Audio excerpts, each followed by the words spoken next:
process natin na apat na unit ng gas pressure na 30 horsepower.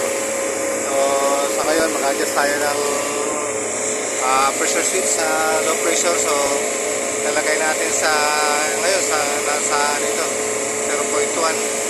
So ilalagay natin sa 0 para makuha natin yung pressure niya sa negative 37, 35. Ayan, so nag-adjust na tayo. So sinero na lang muna natin. So lahat ng apat na unit ay adjust natin. So para pantay yung tatlong ng ating pressure pagdating sa low pressure. So ito sa low pressure ito ay sa distance na ito ay adjust natin yung apat na unit para makuha natin yung requirements ng client. Negative 35 yung room temp.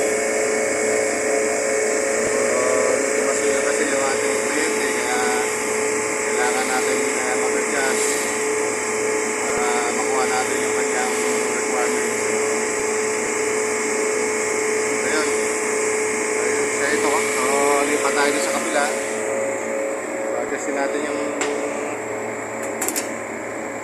ibang mga unit. So ayan, apat yan na i-adjust natin. So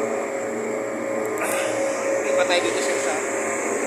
So okay naman yung ating suction pressure nito. So lang mag-adjust lang tayo para yung cut-off ng ating low pressure ay natin para yung ating reading na negative 37 or negative 35 na temperature ay nakuha niya. Kasi kung hindi, papag-down ko ang dapat ka.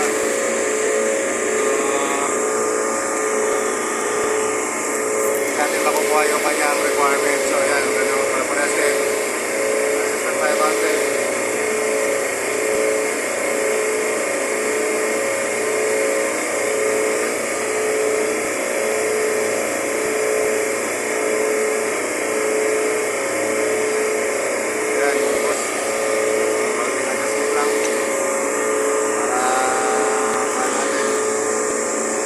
Ay, yung sa kabila, ilagay mo dun sa 0. Ito. Ito, sa differential to eh. Differential to. Ito yung sa suction pressure, oh. Yung dalawa.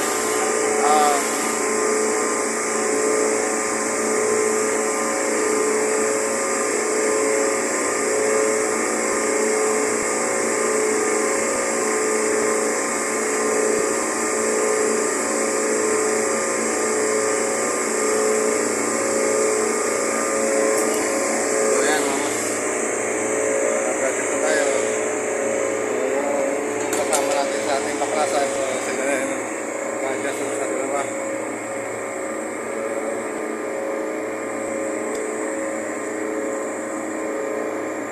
Mag-adjust natin yan, so kailangan natin makakuha yung requirements niya para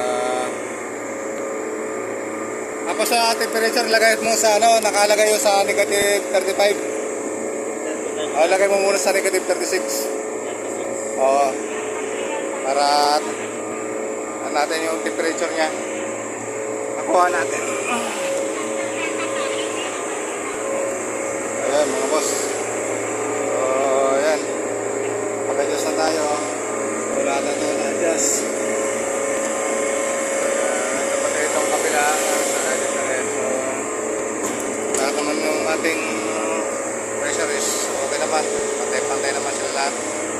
Itong kapila gano'n din. Ganda naman yung takbo ng ating pressure. So yun, nabayanan natin kung kaya natin may yung temperature niya. Maraming salamat po muli at susunod ulit yung mga video. Pag-likes na yan po at pag-share. At sa YouTube, pag-subscribe na rin po.